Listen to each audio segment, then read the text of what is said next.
এই যে দেখতে পাচ্ছ একদম গরম গরম বিরিয়ানি নিয়ে এসেছে ম্যাডাম জি। যাই হোক দাও দেখি, 75 টাকা বিরিয়ানি, আমি ভাবলাম একটু ট্রাই করি। এই যে আমাদের ছোটকাদা এখন রিভিউ দিচ্ছে বিরিয়ানি। বলো, বিরিয়ানির কারিগর, বিরিয়ানির লোক, বিরিয়ানির মালিক, বিরিয়ানি খেয়ে কেমন লাগছে ভালো? এই বিরিয়ানির চালটা একদম খিলা খিলা চাল, দেখে একটু লাইট মনে হচ্ছে, আর সাথে সাথে কিন্তু ডিমটা কিন্তু একদম ফ্রি দেয়। এখানে রয়েছে চিকেনের পিসটা, দেখো ও হো একদম গরম ধোয়া চিকেনের পিস, আর সাথে রয়েছে এরকম ধামসা সাইজের বড় একটা আলু।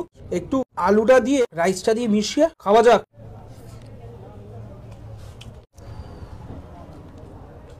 আমি একটা জিনিস বলবো, বিরিয়ানিটা একটু লাইটের মধ্যে, সাথে সাথে অতিরিক্ত স্পাইসি বা মশলাদার না, নর্মাল একটা বেসিক। চিকেনের সাইজটাই দেখো এইরকম বড় একটা চিকেন দিয়েছে। এই যে চিকেনটা আমি একটু দেখিয়ে দিই, এটা পিওর একদম ঠিকঠাক এই রয়েছে, একদম প্রপার চিকেন, জুসি ব্যাপারটাও আছে, কিন্তু একটু হালকা লাইট, যেটা আমার মনে হলো। অনেক খাবার খেয়ে নিয়েছি, পেট পুরো ভরে আইডাই। বিরিয়ানির চিকেনটা বেশ ভালো।